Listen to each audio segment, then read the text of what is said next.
Hello, everyone, and welcome to McGill Cares webcast series supporting family and informal caregivers. I'm Claire Webster, a former caregiver, certified dementia care consultant, and founder of McGill University's Dementia Education Program. I work with a dynamic team of leading healthcare professionals to oversee the program, who include Dr. José Moret from the Division of Geriatric Medicine and Dr. Serge Gauthier, Professor Emeritus, formerly of the McGill University Research Center for Studies in Aging. McGill Cares is supported by the Amelia Saputo Community Outreach for Dementia Care. Today, we have a very interesting topic. It is understanding dealing with conflict. My guest is Joanne Besner. She received her Bachelor of Social Work and Master of Business Administration from McGill University and has a professional coaching designation from the John Molson Executive Centre at Concordia University. Joanne coaches and facilitates workshops for healthcare professionals and community organizations, including the McGill University School of Social Work, where she is also an internship liaison supervisor. Her 35-year career in the Quebec community healthcare spans many roles, including frontline social worker, clinical supervisor, manager, researcher, and trainer. I don't think I could have a better guest on McGill Cares to discuss this very important topic. Welcome, Joanne. Thank you so much, Claire, for having me. So, we are having this topic because it comes up a lot with family members, especially those caring for someone with dementia or some long-term illness. Maybe just to begin, tell us a little bit about your career. I mean, 35 years is a long time, so you've probably seen it all. Well, for most of my career, I worked in gerontology at the CLSC home care department for CS Centre West. And yes, when I hear you talk about it, it was many years. And I think the heart of what we saw was just a lot of caring, compassion, connecting, but a lot of pain. And I chose this field because it's really important to me to connect with people and to journey with people and to find a way to bring comfort in difficult times. And conflict in caregiving has so many layers of challenge to it. In home care, our clients came to us, older adults, many with dementia. If they were fortunate, they had caregivers. Being in Montreal, many family members had moved out of town. So there was a lot of long distance caregivers as well, which is an added challenge. And families, came to the table with anxiety and concerns and challenges, but mostly out of really worry and concern. But I have to admit, there were times families walked in, we saw many kinds. Sometimes we had families with 3 children walk in with 3 lawyers, and we were sitting around tables. That's how contentious these issues can get. That's why I agree with you, Claire, and I love that you invited me to talk on this topic, because it's something we deal with, have to deal with. Well, I truly believe that oftentimes a lack of information, a lack of education could also lead to a lot of anxiety, stress, like really not understanding what people are faced with. So you're about to give us a wonderful presentation right now. I look forward to it.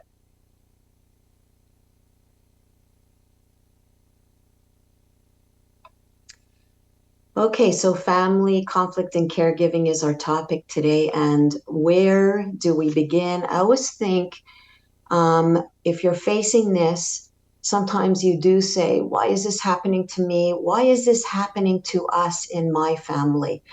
And I have to say, I almost think that family conflict in caregiving is an occupational hazard of caregiving.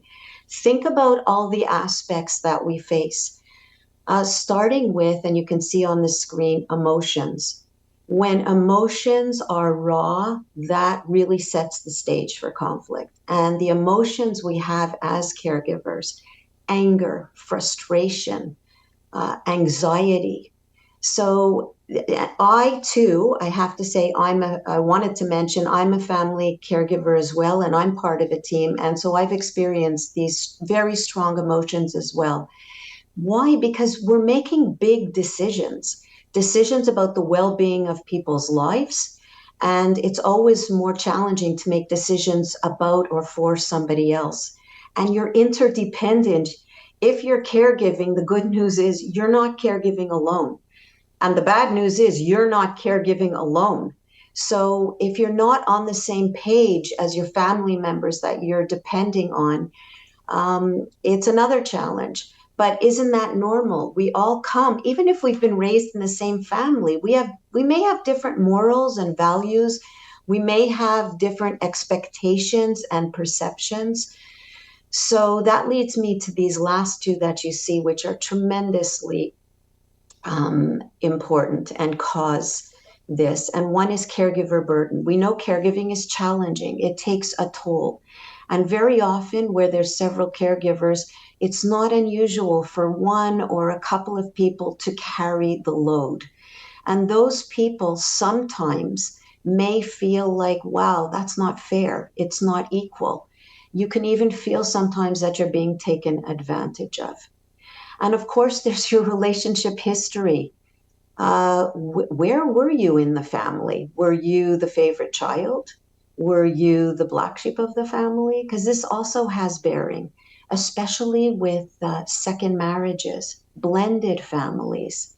When you're thinking of caregiving now, did you have a good marriage? So all these elements cause conflict in caregiving. So I wanted to share an article with you. It happens that when I was preparing to talk about this subject, I found an article in the Gazette, in the Montreal Gazette, just a couple of weeks ago that had so many elements and reminded me of many of the families that passed through our doors during my career. So I'm just going to take a couple of minutes to read it to you very briefly, and then I want to highlight some of the important facts as well. So this was titled Mom's Dementia Taking a Toll on Relationship with Brother. My brother and I are in our early 50s and our mom has dementia. Our personal lives could not be more different. I have kids and I've been married for 25 years and I recently returned to the workforce full time. My brother is a newlywed of 3 years and he has no kids, works on projects from home. My brother is adamant that our mom not live in a nursing home. So he took her in about 3 months ago. Prior to that, we shared caretaking in mom's home for about 9 months, but we knew we couldn't sustain it. We found ourselves leaving our spouses and our children. Our work suffered. We were exhausted. And I'm wondering if some of you have ever been in this position. I know that when my parents were at home, now they're in a senior's residence, we would be running anytime there was a crisis. Now my brother has gotten overwhelmed and he is told me he's tired of doing more than me, which I acknowledge because she lives with him. He won't talk to me. He texts me angrily and he blames me. He's physically exhausted, emotionally overwhelmed, and seeing a doctor for anxiety and depression. He wants a mediator to work out what to do. I said, I cannot have her move in because I know I cannot handle it emotionally or physically. There is bad history between my mom and me. And while I have mostly put it aside to assist, I know I cannot handle her in my home. I did take her in pre-dementia and it took a toll on my well-being and I felt unable to care for my kids and myself ultimately. I have to say no to taking on the care of my mom. How do I live without feeling terrible when my brother has called me evil and demands more of me than I can give? And she signs this article, good mom, wife, friend, and evil daughter and sister. So I guess why this article spoke to me is because there's a few issues in here that are so important. Validation. Yes, these siblings are so different. They tried caregiving at home and it didn't work. The brother has a commitment and a conviction to avoid nursing home. He's taken her in and he himself got physically sick. The daughter, even though she's been able to set limits, is really feeling horrible about her decision. And she reveals that she has had a bad relationship with her mom. So many of these aspects come up. And we're going to go into it in a little bit more detail during the talk. And the idea actually that her brother brought up, maybe we should get a mediator involved, is also very interesting, and we're going to speak to that. But first, we're going to look at some things you might need or want to do before that. So, Claire, you had asked me, what are the most, challenging issues that we face? And I picked a few that I've seen in my practice that come up and are the most sensitive. And the first one is money, finances. These issues, it could be if money is scarce, but it could be if money is plenty as well. So when money is scarce, let's face it, caregiving is expensive. Even if you're home, equipment costs money. Incontinence products, if you need them, cost money. Home care costs money. So there could be pressure on families. Is anyone in a position to supplement financially? And if there's no money, well, who can provide their time by doing tasks? Can we take the laundry home? Can we provide meals? Does somebody have to leave their job to care for mom and dad? So this is huge pressure. On the other side of things, if money is plentiful, there's also questions, well, do we spend it now? Or do we spend it as if our family member is going to live forever? Are we careful? And what about inheritance? What if there are expectations around that? And the question of whose money is it anyway? And, a lot of families, this is where we see a lot of lawyers getting involved. The second issue, home versus nursing home. Well, because I worked in home care, obviously this was the one that came to us most. The big question, where should this person be cared for? So if you're at home, there's, a lot of issues around finding the right care. How much care do we need? Not everybody sees it the same way. And then the perceptions around nursing home. Many family members who are not familiar with nursing homes, don't know about them, have the idea that nursing home is a last resort, a horrible place, the last step before you die. And let's face it, what we went through in the pandemic revealed a lot of shortcomings. So very difficult option to choose. How about setting limits? Legally, there is no law saying we have to care for our parents or we have to care for our siblings. There's only laws for youth. You have to care for your children. So we have a choice to be a caregiver. You can say no. And sometimes saying no can be viewed as something very selfish, a selfish act. And you know what? Sometimes that decision to say no is an act of survival and could be actually something very healthy to do. Another issue is when adult children are left out. So I've also seen spouses try and hide it from their family, and they think they're doing their children a favor because they don't want them to see their mother or their father in this situation, especially when children are out of town. But this causes tremendous problems when it's revealed. And then, of course, it leads to a lot of denial and a lot of anger. Denial also can happen when dementia is present. But again, I said we have different perceptions. And what's interesting is even there are so many different kinds of dementia, but sometimes you have the ability to cover for yourself and hide it. And it depends on the time of day or what's going on. So one sibling can see something one way, another can see it completely different. So you're just completely not on the same page. Joanne, So I want to jump in here. I'd like to jump in because that article that you read was really important. And that's what working with families sometimes on a one-to-one basis, that article symbolizes probably also like a lack of education with regards to one sibling understanding and witnessing how the disease is evolving and changing the mother, and the other sibling not understanding, hence the brother thinking, oh, mom could just come and live with us. But because he didn't understand how, like, all the symptoms and how the disease evolves, what could potentially happen. So one of the big contentious issues that I witness oftentimes with families is that siblings or the healthy spouse is willing to be educated and learn, but the other members of the family aren't. I mean, yes, it's part of denial, but when you don't understand this illness, it's very hard to offer both the same type of quality of care that the person needs.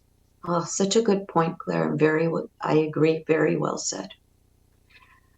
The question also comes to mind, how is someone caring? How is it different for caregivers who are caring for one with dementia versus other diseases? And we want to be really careful here. I mean, we don't want to compare, how intense one illness is above another, but there are some layers that come with dementia that I think it helps to realize why it's so difficult.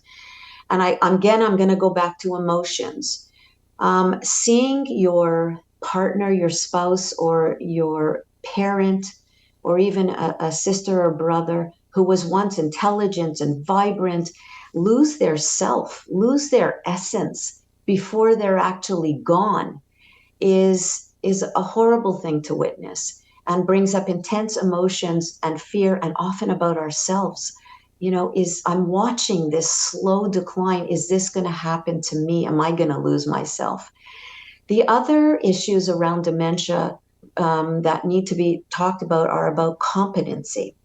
So until you are officially declared incompetent by a physician, your family member legally has the right, and they should be included in the decision making.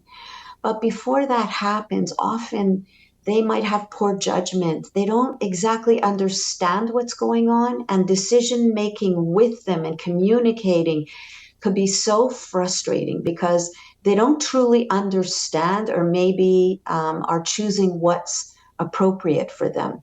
The other issue around this is the difficulty about not being able to grant the person you love their wishes. Very, very challenging. And then when they are declared competent and the person can't really participate appropriately in the plans, you think, if you don't know, what would they have wanted in this situation? And can you even grant their wishes? Let's say your parent really wanted to stay home. Does it match with what I can do for them, what I want for them? Because I may not have the wherewithal to be able to do the caregiving at home. I may not have, or there may not be have enough adequate financing, as we spoke of before. So all these layers with dementia and cognitive ability are an additional layer to illness. So sometimes, and I know when you're in the middle of the muck and the arguing and the differences, and you're literally pulling out your hair, sometimes it's hard not to think back and say, oh, I would wish I could avoid this at all costs. Is there anything I could have done in the first place? So I want to answer this first by saying, though, that not all conflict is bad. And I really want to emphasize this point. It's really important not to run from differences and to allow them. Conflict it's naturally a part of healthy relationships, and avoiding the tough discussions, it really holds you back. It just delays things. It adds to that family dysfunction and causes so much stress. One thing I wanted to share, is that sometimes when you come to actually, I'm going to give myself as an example, because we're so hardwired to avoid conflict. We're kind of taught when we're young, be good, don't rock the boat, get along to, go along to get along. So it's so hardwired. And we also, I know myself, often think I'm right. I know what's right. And I come into a family meeting with my agenda. But I have also seen in my own family with my brother and sister, even if I have my own agenda, when I listen and to hear what they come up with, sometimes they have a perspective that you never even thought of. They've had an experience with our family member that you're not privy to. So listening to them and really acknowledging there is another way really could make things better. You can come together with a better plan. So very important. Allow the conflict, allow the differences. And I put in here, there's a book that I really recommend called The Good Fight by Leanne Davey. And she talks about conflict for nice people. So you might want to check that one out. It's very important, though, I want to make the distinction between healthy and damaging conflict. There is absolutely no place for aggression, for verbal abuse, yelling, violence, bullying, ostracism, leaving out one family member by any means. And here I just want to mention gatekeeping actually. If sometimes you find that one person or more are keeping you from your loved one, and you're not knowing what's going on, and you're suspecting maybe mistreatment or something's not right, you've got this nagging feeling. If you're suspecting that mistreatment, you must consult a professional and the authorities if you're suspecting elder abuse. So I want to make sure we know there is a line between family conflict and when something doesn't seem right and you're worried or concerned about the well-being of your loved one. There are laws about elder abuse, so just keep in mind if you're feeling that way, there is help available. Whoops. But there are some things that you can do in advance to at least minimize. And one of them is prepping and planning, because at least that can give you some control over an illness like dementia that we know we have no control. We know it's going to advance. We don't know at what pace. So the one thing we can do in advance is anticipate what do we need to prepare. And it's so important to make your needs known. So do your mandates, your mandate of incapacity. Choose who you want to decision make for you beforehand. Your living will. What are your wishes? POA. Who's going to manage the money? So it's very important to make those decisions, discuss them together in advance. Look, sometimes they're hard decisions and they're not going to solve the family conflicts, the dynamics and the patterns that existed, but at least you're going to know about them. There is some time to kind of work on it, and there'll be fewer surprises later on. So very important to have your documentation in order. So interesting. I think this speaks to what you were talking about, Claire, because I want to really we've talked a lot about the kinds of conflicts, so what can we do about it? So to start talking about strategies, the first one is get informed, educate yourself. And there is a lot of information available. Start with your family physician, your gerontologist if you have one. Alzheimer's associations, get your information, learn about the disease, and then above all, get a professional assessment. The best kind is a geriatric assessment, because you may know your parents and you may be able to talk about their memory loss and what's going on in detail, but a professional will really do a full assessment and be able to identify the risk factors. And then once you have done that, learn about your options. There are resources, there are options, and at the end of the talk, I'll mention a few of those. But this is the best place to start. So then I am going to take a little bit of time to talk about some strategies, but I do want to say and acknowledge not every family can do this. You have to be in a good place to be able to do some conflict resolution in your family. It's not something to try when you're in crisis. It's not something to try when you're in the height of emotion, because then you're just going to be angry and just say things you regret. It's something that if you find yourself in a place where you have calmed down, where family members are at the point where they're motivated, you've decided what's in it for us, what we need to do, you're ready, and you have to have some skills to be able to do this. I'd like to share a couple of ways you could do this. And even if you just take one or two aspects, maybe it could be of help to you. So I want to say you have to start with empathy. You must, as passionate as you may feel, as angry, it helps to get out of your head and your emotions and put yourself in the other person's shoes that you're arguing with. I'm going to tell you about a simple one called the Two-Truth Strategy, and it comes from that book by Leanne Davey. But this is something very simple that you can do. with a family member or more than one. And you simply start with the other person, and it really shows generosity, and ask them the details. What is their opinion? What is their solution? And tell me the details behind this. Explain to me how you think this would work, why you're so passionate about this.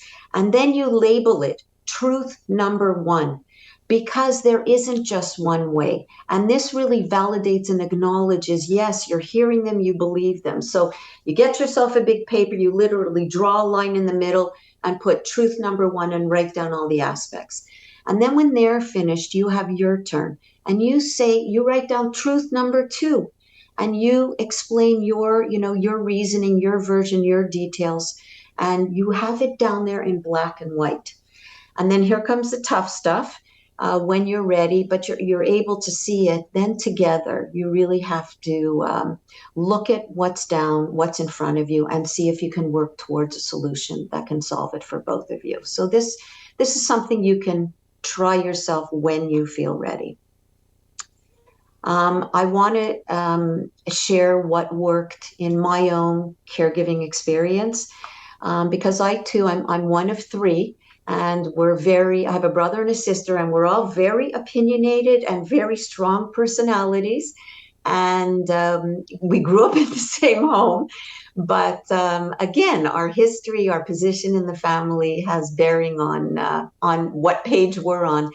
But what really worked for us, because we had to do intense caregiving through the pandemic, was first and foremost, we recognized ourselves as a team. And we reinforced it. At the end of each of our discussions, we would always end, no matter how hard it was, by saying, look what we did together. At least we have each other. And we even named ourselves team and the name of our family members, like to really reinforce that. The second thing I think that really helped us was, instead of looking at what each one of us wasn't doing, like out of frustration, we looked at what we were good at. What was each of our strengths?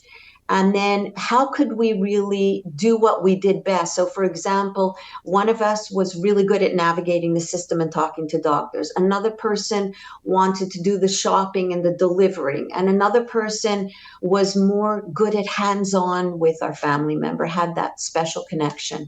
So by doing this, it helped us to get away from focusing on even, Steven, is it exactly equal, and more on enabling us to do what we were best at.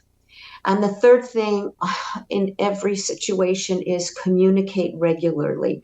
Things change on a dime, and you don't want to waste your energy. So it's very important, and especially if you're multiple people, to keep each other in touch with what's happening, or if something changed, or if you got some new information.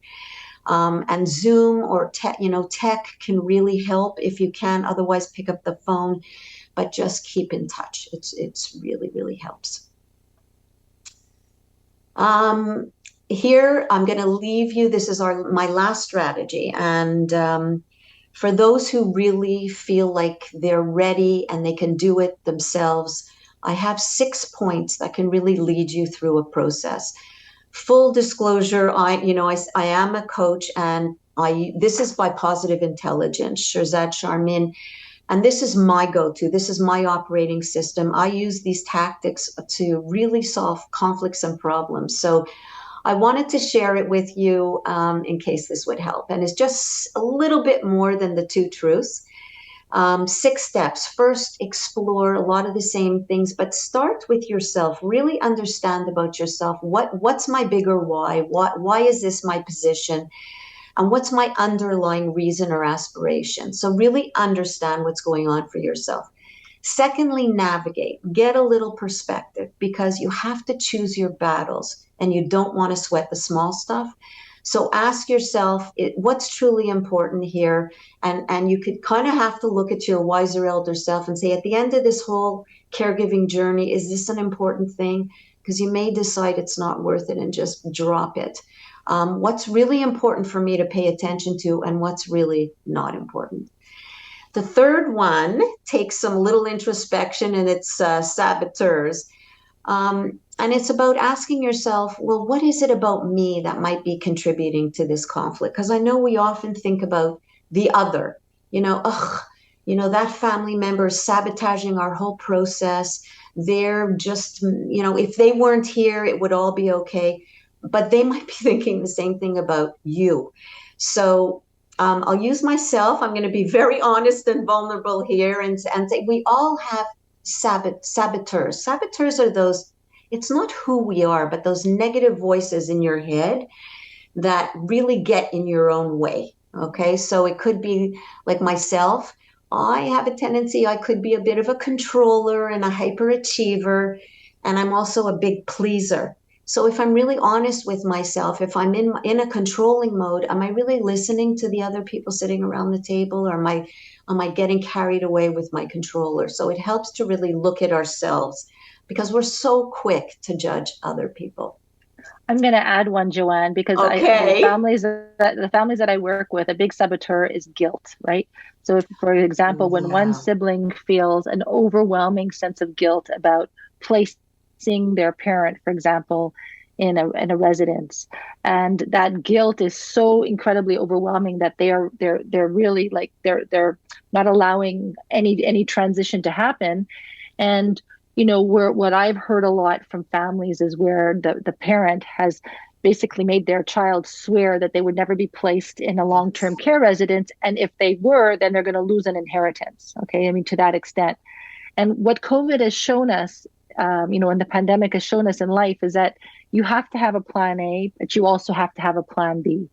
And it's really important, right? Because of course everybody would want to stay at home for as long as possible. But what happens if that the primary care person is no longer available, or that that sibling with the three kids and a career just can't bring mom or dad home? So you have to have a plan B.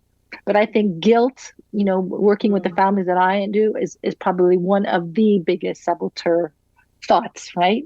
Yes, I love that you brought that one into it. And, that's what makes caring for someone with dementia. It's all those emotions that tend to override our decision making. Claire, thank you for adding that one in.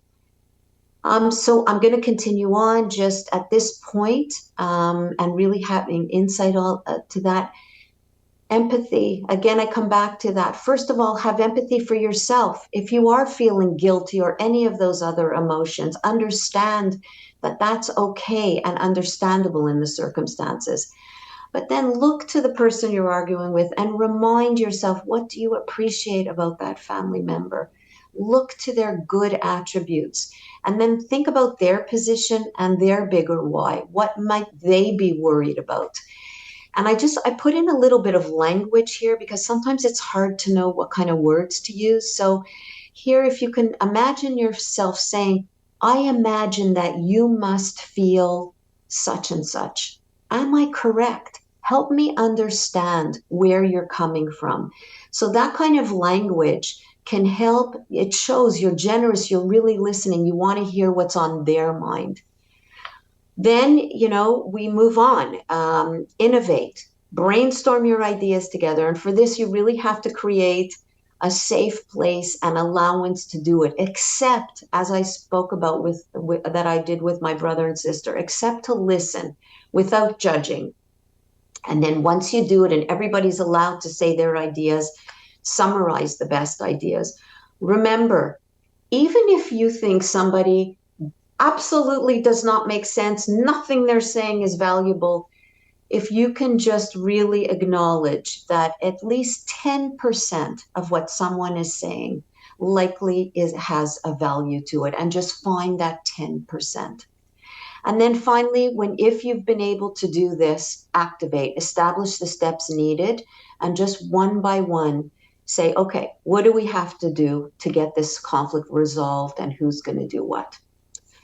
But I want to acknowledge this is not for everybody. This is really for a family who has done all the work and who's sitting down and ready to do this.